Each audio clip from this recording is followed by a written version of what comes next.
All right, so there's actually this is one interaction I did remember. This video will likely be short, but I may do some other stuff as well. But yeah, I guess in the previous part, we battled Audrey. I showcased the Meloetta puzzle, the third one, because I wasn't able to showcase the first two, but basically the puzzles that you complete to get the mysterious scrolls. I think there's like 8 or 10, and there's some post-game event with them. I just wanted to show it. And I also spent a lot of time explaining sort of what I did in the previous couple parts, because at least ever since the what happened in the Utira library, there's been a decent amount of plot going on, so I kind of had to go over all that. But I think we're gonna leave that there now. Well, I mean, obviously, except for what I'm about to show, because, like I said, this will just be like a short interaction, but it is important, like story-wise, or it's just like an important part of the game or whatnot, or what I deem to be important. So, important enough of recording. But I guess what I think I'll do is I'll discuss my plans for, I guess, what could be even considered the third part of my Insurgence recordings, with the first part being my first runner playthrough, the second part being the second runner playthrough up until now, and the third part being when I surpass where I was in the first runner playthrough, because I'll explain this more in detail. But in my first runner playthrough, I made it to the 4th gym. We're closing in on that. I mean, we have one more route till we get to that town, and then everything beyond then is mystery to me. That'll be a different sort of game or whatnot, in a sense, because before it's been just about getting back there, but once we reach that, it'll be about keeping on going. So I'll explain that after, but first we need to get this interaction out of the way. Also, I caught the Snorlax that I mentioned. I made sure it had thick fat because immunity kind of sucks, or at least thick fat's better. But yeah, I'm about to just a second or whatnot. Hold on. Yeah, I'm about to showcase this interaction that, like I said, I deem important at least. So there we go. I remember playing through this the first run and playthrough, which is actually this spring or whatnot. And I'm like, I always wondered, how do they not see us? Like, we can literally see ourselves in the bottom left of the screen. But anyway, ignore that. So first, in case you didn't know, obviously the one on the left is Yern, but the one on the right is Persephone, who we haven't seen since the very beginning of the game, like the prologue even. Who's red in this scenario? I assume it's Persephone. And I assume Yern is blue in this case, so I'm never late. You're just early. Okay, yeah, that's definitely Yern. So yeah, Yern's definitely blue, because I think he had a blue text before. But this actually implies that they've had multiple interactions. If this has been if this has occurred multiple times where Yern's apparently late for their meetings or whatnot. So we know Yern and Persephone have had multiple interactions from this. Why'd you want to see me? I thought our deal was finished. And that's, look at fucking Persephone. Look, she doesn't even need the Darkrai hood. What is it with the fucking villainous cultist females, like villainous cult leader females having white hair? Because Persephone and Audrey are the only female cult leaders. Well, there are only 5 cults, so it's actually it's a 3-to-2 ratio. Or no, 2-to-5 ratio. 2-to-3. But both of them have white hair. I don't know why. I mean, it makes sense for, what is it? It makes sense for Persephone because, like, Darkrai has a white, like, almost mane coming off of it. Like, if you think about the Pokemon. So it makes sense for Persephone's character. But I guess Audrey, it really doesn't matter. But, yeah, I think that's kind of funny. But, yeah.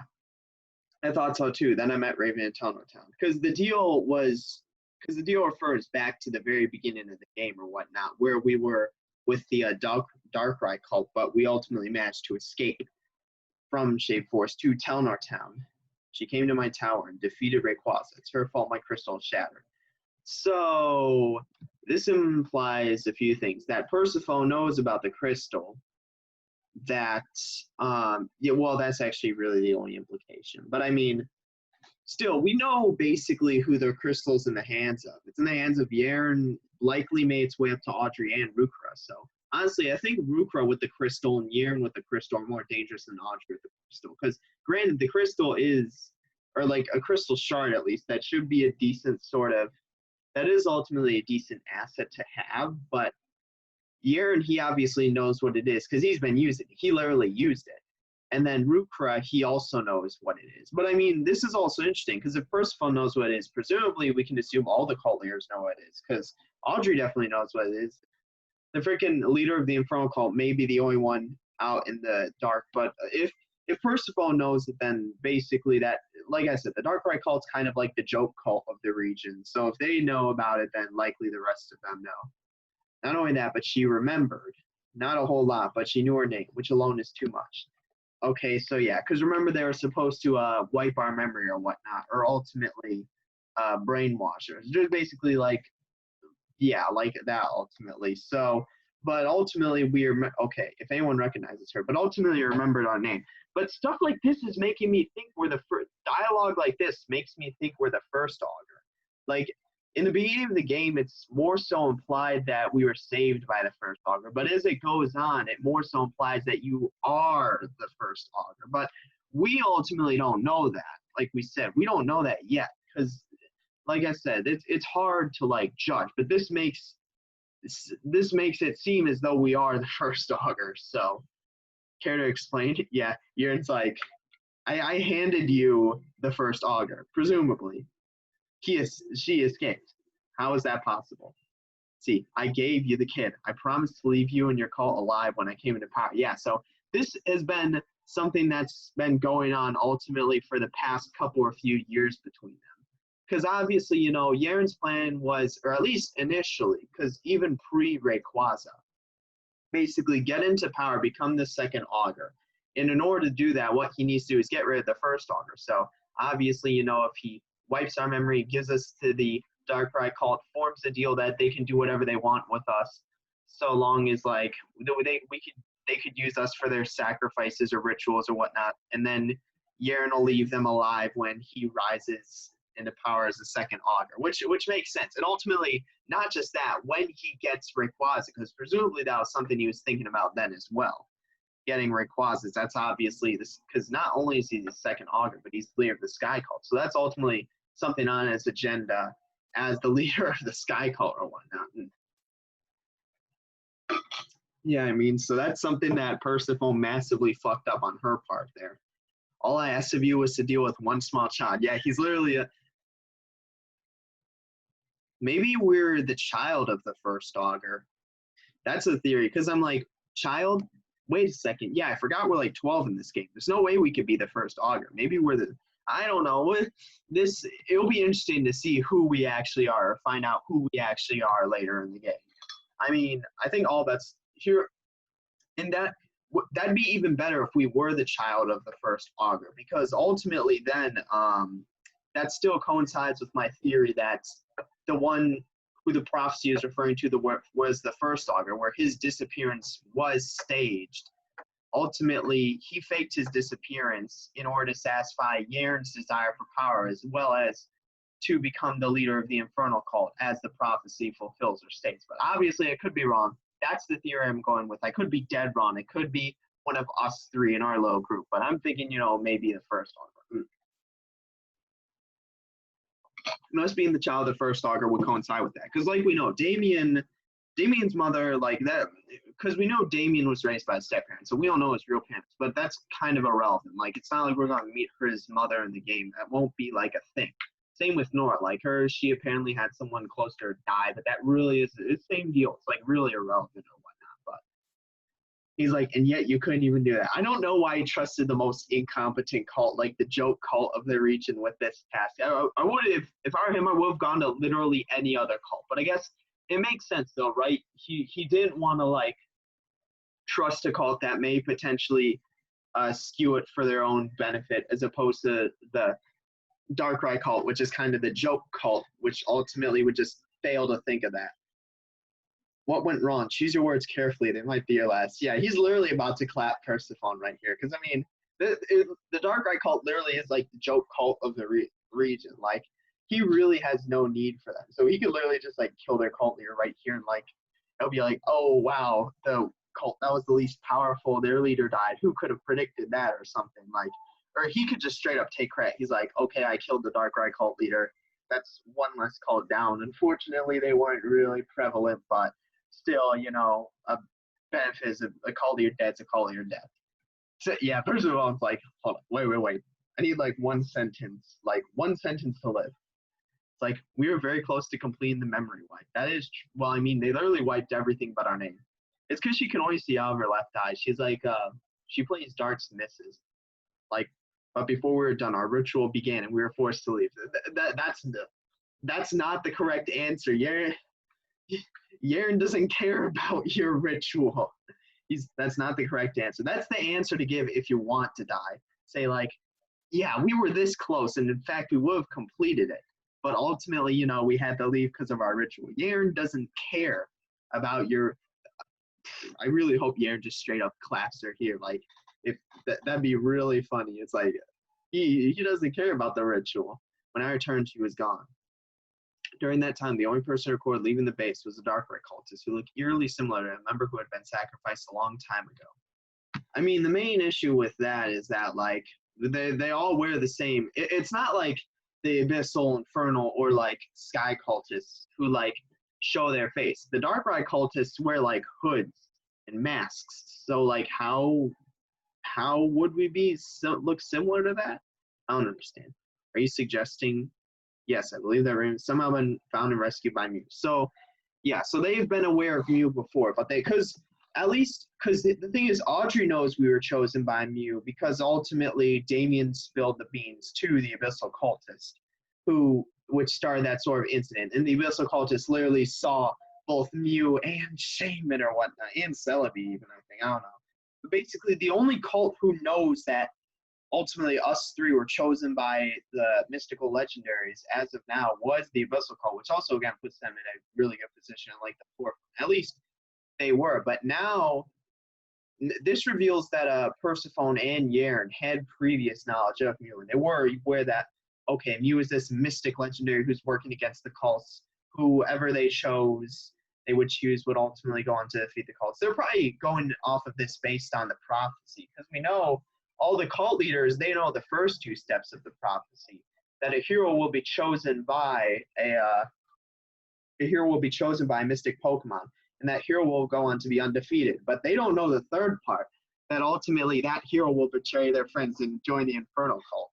That'll be really interesting to see play out, because obviously I think it's going to happen. It depends who, though. I'm thinking it's referring to the first Augur, and he already is leading the Infernal cult, but because, again, it's not too outlandish that the Augur is the leader of a cult, but, yeah. So Mew's finally decided to show its face.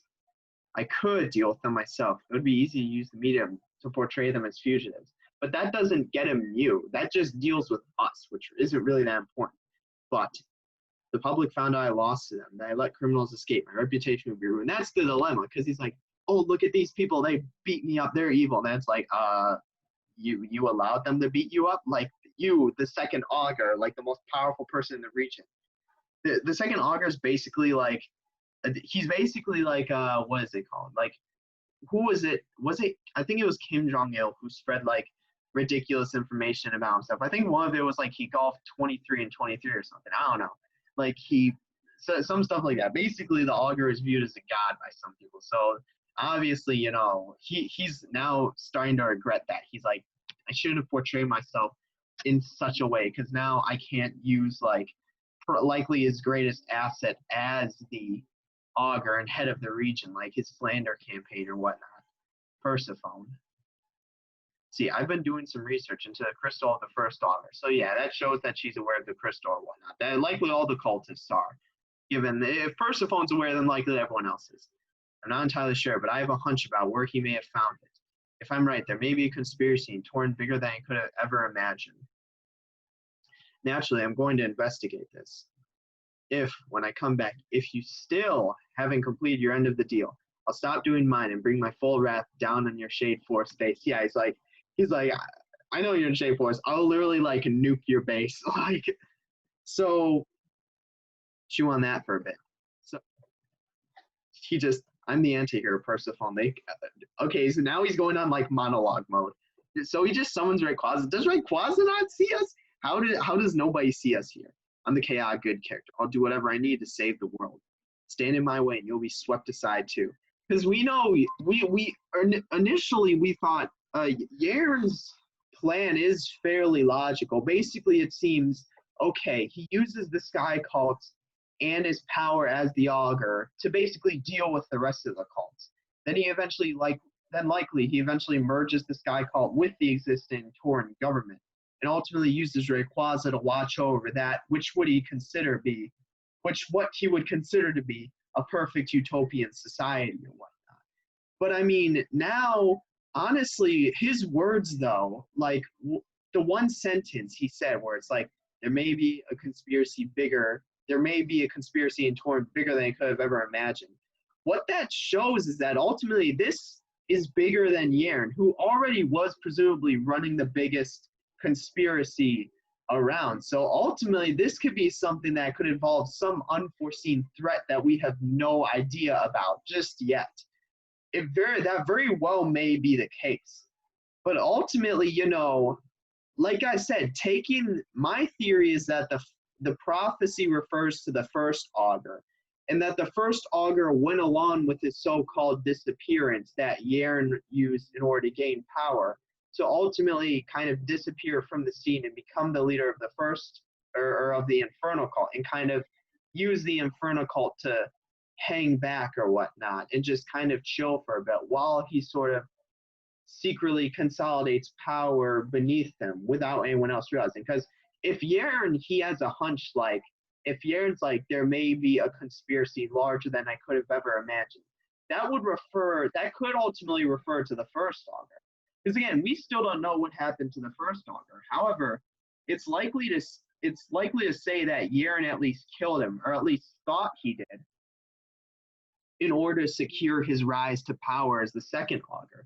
If the prophecy is indeed still referring to the first augur, that could ultimately work in regards to, the first augur fakes his death because he knew Yaren was going to kill him in his rise to power, ultimately disappears from the scene, becomes the secret leader of the Infernal Cult, while the Infernal Cult, because the Infernal Cult has basically been irrelevant this whole game, so while the Infernal Cult kind of sits back, he secretly consolidates power under him, even if not for the Infernal Cult itself, it could be just directly under him.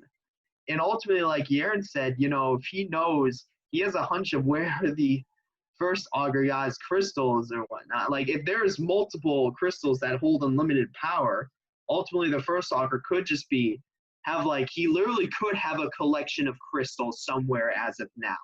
And all of that this is starting to give me more evidence to my theory. Because, like I said, it comes down to 4 people that the prophecy refers to.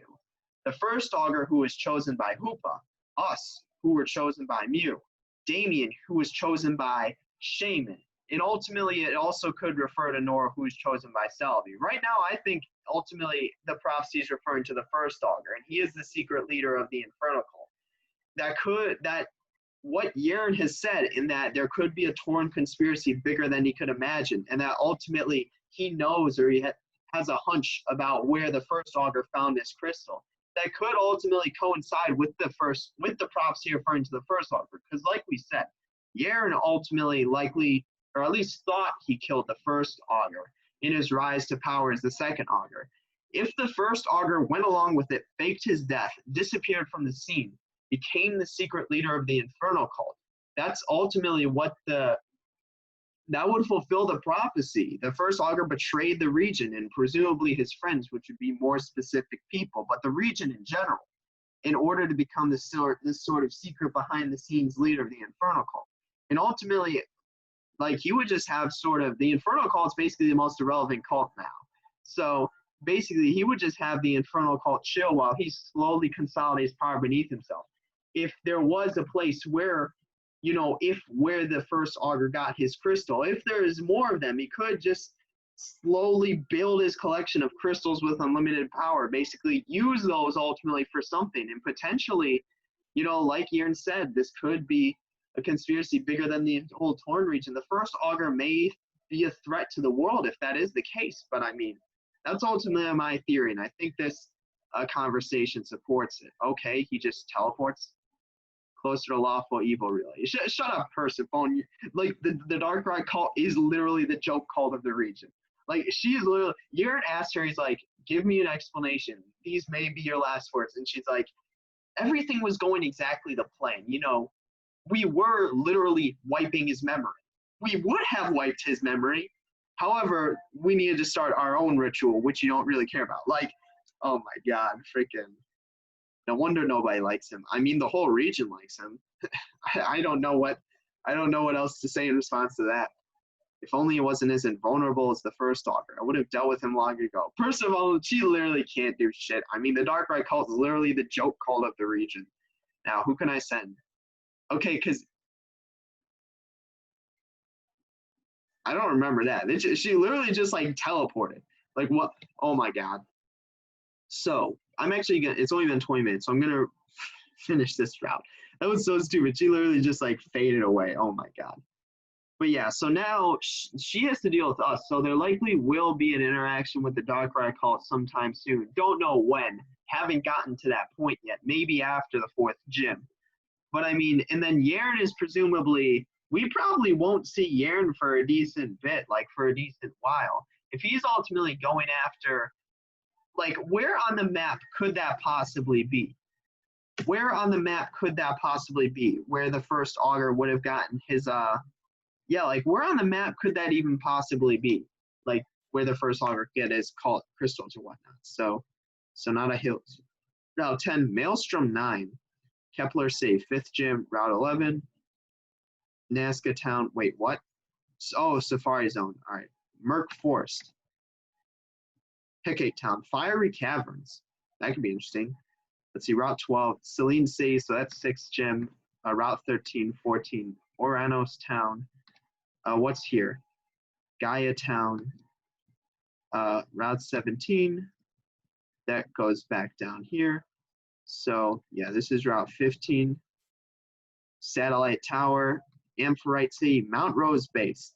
And then, yeah, then we just go to Dragon Town, Daron Town, Rose Crater. Then, let's see, Route 16, Nara Border. How many gyms are there in this region? Hold on, wait, what? Okay, so, hold on. So, 5th gym is in this city. Or no, I'm an idiot. 4th gym is in this city. 5th gym is in this city. That's a town. So 6th gym is in this city. Then where's the 7th and 8th gym? Okay, 7th gym is in this city. Yeah, Amphitrite City. Even though it doesn't have the city location, it says city. So that's the 7th gym. Yeah, then where's the 8th gym? Let's see, Nara Town, Exit Town. Yeah, so where's the 8th gym in this region? I don't know. Let's ignore that for now. I mean, this game, whoo, game's picking up. Getting a lot more interesting. There's a conspiracy around the whole of Torren, bigger than even Yern's conspiracy he was running. And, you know, the cults ultimately know about Mew, and then ultimately there's potentially more crystals. As opposed to try and fix it, Yern takes the actually fairly clever solution and instead tries to get another. Let me pull up. Okay, so hold on. This is Route 9, right? Insurgence Route 9. So, yeah, I just want to see everything on this route. Let's see. Okay, so, yeah. Okay. Let's see. Hold on, let me look at this. Okay, so 2 steps to the right of the blue flowers, right before the star. That's like, hold on, is there any way we could add, like, so is, okay, no, we can't even see up there. So presumably that existed only for this interaction. Let's see, so 2 steps to the right. I don't know. Yeah, I'm gonna ignore like stuff like that. But yeah, let's go fight some trainers or whatnot. Okay, we gotta walk across this long pathway, long. Okay, please no encounters. Okay, there's a trainer. Yeah, I'm just gonna, again, like I'm gonna go all the way till the next city because I don't think this is actually that long of a route. My chance of losing at 10.2%. I'd say his chance of winning is, unless he has a Pokemon that can like, it's really okay. I was about to say, unless he has a Pokemon that can one-shot all of mine, and Magnezone is a pretty good contender. However, I don't think he'll survive Cleaver.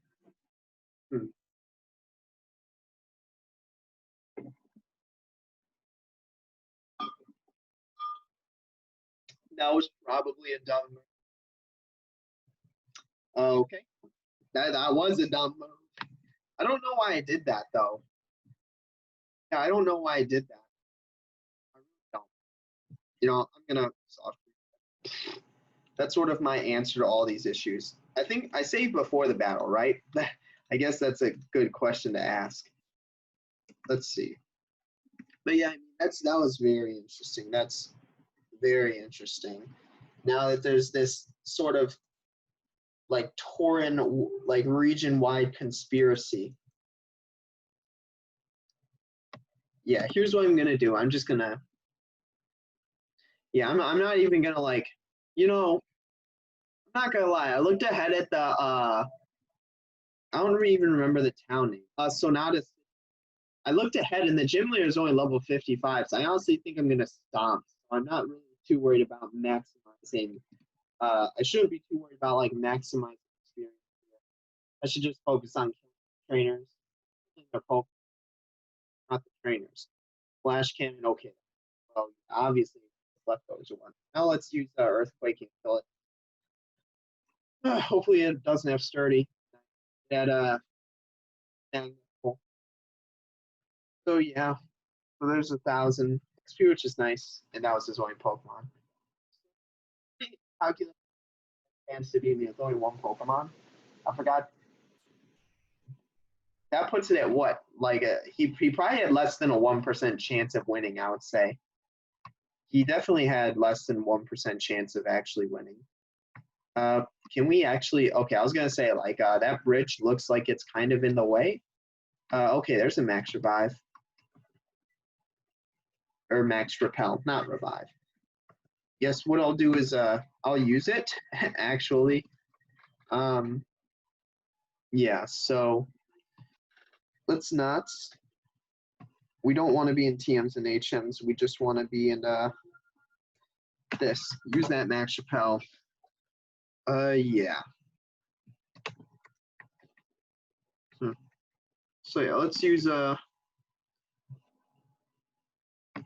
wonder how many more trainers there are. Okay, there's a trainer there. Quick save. And again, I'm not too worried about min-maxing experience. Young one's so passionate. Care to entertain all day with the battle? I mean, sure. I'm off to save. We don't know who we are at this point. But yeah, off to save the world here.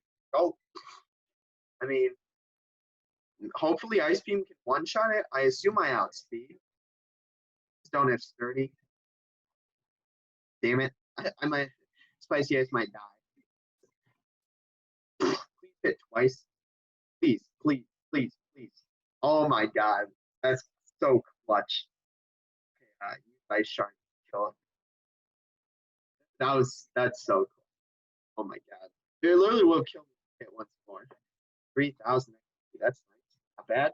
It should be enough to level up, whatever this Pokemon. Louise, that's what, Bug Flying, I think. So yeah, let's use Ice Beam. It outspeeds me. That's fast. Oh, rip. It's close to leveling up. Okay, yeah. Here's what I'll do. Yeah, it's what? Bug. Actually, it's Bug Flying, right? Definitely. I don't know. I don't feel like looking it up. Let's use Rock Tomb. We'll confirm this. Okay, it's not Bug Flying. Is it just Mono Bug? I don't know. It doesn't look like Bug Poison. So.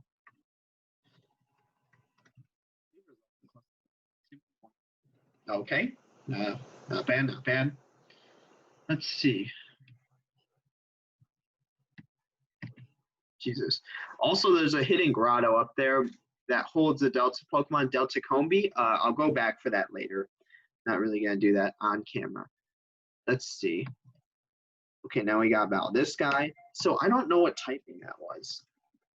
See, ever try exploring around these parts? I found caves, mountains, even rare items of hope. I mean, Route 9 isn't like the premier route to explore on. And oh, he's got 3 unknown. Those aren't like any experience. Honestly, in aerial, I probably kill it. So I guess no, I'll just go icicle crash because I know for sure that can shot it. How much experience? Yeah, like not a lot. That shouldn't give a lot. Well, I guess 2,000 all right. Cleaver leveled up. More unknown? Yes, it's okay. No, he's down X. So that's what Fuel Fairy. That's that good. I guess I can use Cleaver spotted here. A cross chop may actually one shot it if it hits. Oh my god, that's insane. Cleaver is such a good Pokemon. No, that's insane. Hustle, attack boost, attack nature, life orb, neutral move. If it doesn't have a Pokemon that can resist Cleaver, like it straight up dies. Also, I'm pretty sure the level cap is 5, so you gotta be careful about that. I don't want to like waste uh experience. There's a difference between min-maxing experience and wasting experience. So how are we gonna put spelunking? Okay. Yeah, so yeah, let's throw a cleaver in the back. Makes sense. And then we can get some XP. Yeah, cleaver like Jackbox, because Jackbox is also level 54. Because it leveled up from the battle with Audrey. And I literally think the what is it called? What was the term? Let's see, level cap. Yeah, I think the level cap is literally level 55, so I'm nearing in on it. So let's see. Yeah, let's use Demix a bit because we haven't really showcased him yet. He's a new member of our party. So yeah, I mean, there we go. So I'm not sure how many more trainers there are on this route. There shouldn't be that much more items or whatnot. Or like, okay, there's a item there. Yeah, there we go. There's a trainer down there. So let's see. This is a toll route. I mean, I'm gonna win, and then you'll have to pay. Normally, don't ask for money. It's not like a normal thing, but I mean, you're being cocky. Okay, this is actually really good on matchup because I can just do this. Yep, and one shot's it. I never got to Delta Ludicolo in the previous one. I do in this one, but I got to. Debates Delta Pangoro. So, yeah, I guess this is still effective though. Yeah, start fighting. Oh my god. Body slam. And yeah, Demix is left over. So please deal like max damage and kill it. Please. Please. Oh my god. That's literally like 5 HP. As long as it doesn't crit. And unless I don't think it has a priority move. Even if it did, it's likely a priority fighting. So it really won't do that much. But yeah. Kill it. Let's see. So yeah, that's 3,000. So 8,000? Not bad, not bad.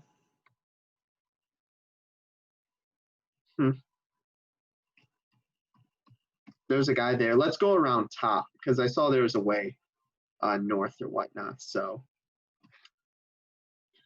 yeah, there might just be another trainer if that's the case.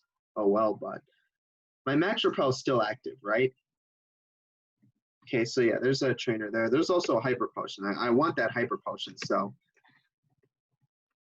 yeah, we're just gonna get through these last 2 trainers and then that'll be because then I'll be fully caught up to where I was in the first run and play.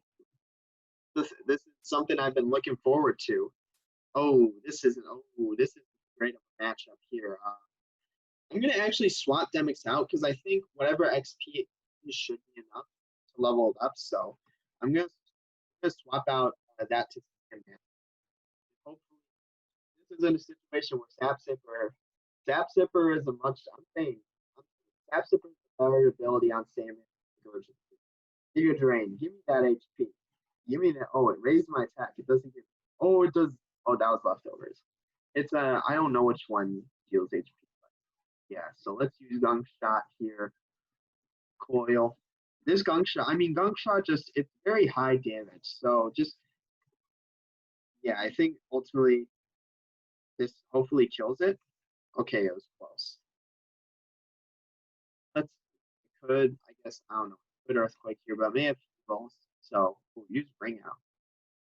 So yeah, just kill that. Let's see. Yeah, Gunk Shot, I mentioned this when I got it, but I got Gunk Shot from the Helio Sewer move tutor, and I was able to teach Sandman it, which is not absolutely splendid. So, yeah, making sure no one reaches the level cap prematurely or preemptively. Yeah, so, yeah, let's swap some Pokemon around, because I was right. That was enough experience for Demix to level up, so switch.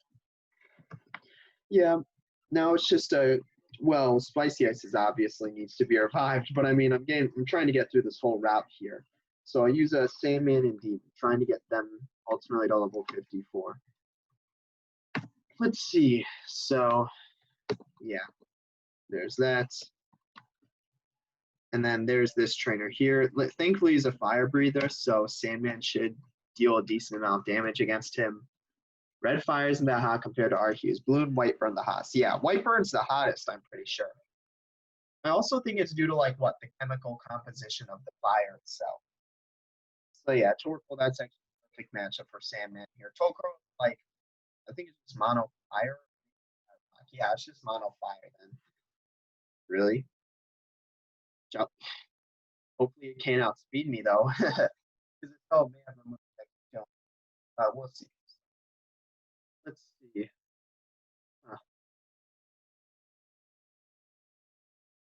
Yeah, that was a lot of stat changes.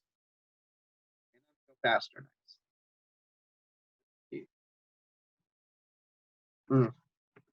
2000, nice. Does he have another? He has another, right? Pretty sure. Yeah, he has one more. That'll level up Sam. 54. So, Fire Blast. Didn't deal that much, and I one shot it, which is so yeah, enough for Sandman to get level 54. Yeah, so 2000. That's perfect. Let's see. Red. No, don't you mean blue hot? You literally were just talking about how blue fire is hotter. But anyway, yeah, I'm gonna end it here. Yeah, so I'm gonna be honest. I don't know what to do after this. I mean, we've literally caught up to where I was in the first runner playthrough. The next town is the town of the fourth gym, and everything I did in the I just got to there in the previous playthrough. So just finished this route, ended off where I was now in the previous runner playthrough. So I don't know if I'm going to continue doing this or just record everything. I don't know. I'll ultimately decide. Yeah, I'll likely make one more video addressing that, and it likely will be somewhat different. It won't be like a run part something. It'll be more like an update video. Will be solely me explaining what to do. But yeah, I guess that's it for this one. We'll see you in the next one.